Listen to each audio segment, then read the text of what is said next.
Don't worry about your work, you give it up. What do you want? You want a roof? I'll give you. You want food every day? I'll give you. All you have to do is just sit in one place and be blissful. I will feed you for the rest of your life. Can you do? No, you want to mess up something every day. People say they're only working for a living. I said, don't worry, I'll give you shelter, I'll give you food every day, no problem. All you have to do is, I want to see tears of blissfulness every day. That's all the requirement. You don't have to do any work, you don't have to serve me, you don't have to produce anything, nothing. Just sit here blissfully, we'll feed you, we'll worship you. No. So the problem is not in your work, the problem is not in your life, the problem is not in the world that you live, the problem is just that you have not done the necessary things for this one to flow through this effortlessly, beautifully. The necessary work has not been done and we're just hoping it'll happen by accident. It doesn't happen by accident. Lot of people in the world think United States of America is heaven. But people who live here don't think so at all. Isn't it so? Isn't it? Lot of people in the world are dying to get an entry into the country. If you open up the southern borders, 10 million people will enter tomorrow morning because they think this is heaven. But you are not experiencing it that way, isn't it? You are not experiencing this as heaven because hell and heaven is not a geographical place. Hell and heaven is what you make out of yourself, isn't it? Too much talk about heaven has been going on because there are too many people who made a hell out of themselves. If you had made a heaven out of yourself, would you talk about going to heaven? If you sit here and you're feeling ecstatic right now, would you aspire to go to heaven, I'm asking? Once it happened, early 20th century,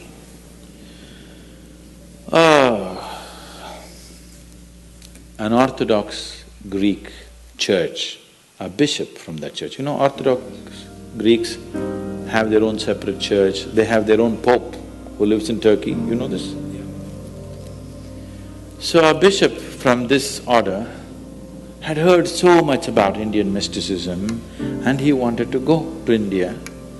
But he never got around to make it because he had to serve the cloth that he wore. And after 60 years of age, when he is semi-retired, he got the opportunity and went to India. So he came to South India, near where we are, and he wanted to meet a mystic, a yogi. So somebody said, go up this mountain, near a cave, there is a yogi sitting, you can go. So our man went, plodded up the mountain, halfway up and went. In front of a cave, an old man with a gentle smile upon his face was just sitting with his eyes closed. So the bishop went and prostrated. He cannot do it, he is not made for that. But they had told him, if you go to India, you have to crawl. He prostrated like this and with all his four limbs he got up. The yogi looked at him with amusement. Obviously, he has never prostrated anywhere before. And he smiled. Then the bishop said, I am like this, I am a bishop. I have served in the church for so long, but I have a few questions, can you answer? The yogi smiled and said, yes, please, whatever the question. Then the bishop asked, what is life? At the age of 60. What is life? So the yogi closed his eyes, became very blissful and said, life is like the fragrance of a jasmine on the spring breeze.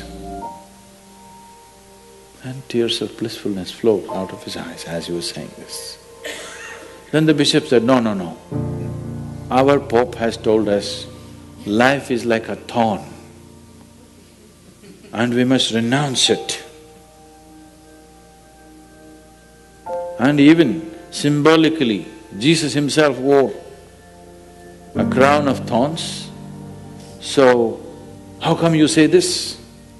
Our Pope says otherwise. The yogi looked at him, smiled and said, well, that's his life.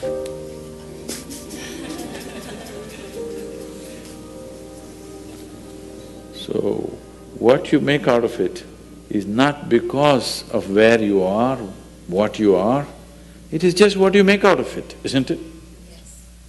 So, have you created the necessary mechanism? Have you created the necessary system? Have you created the necessary ingredients within you to make this like the fragrance of jasmine on a spring breeze and not a thorn? If it's a thorn, we must pluck the damn thing out, isn't it? Isn't it so?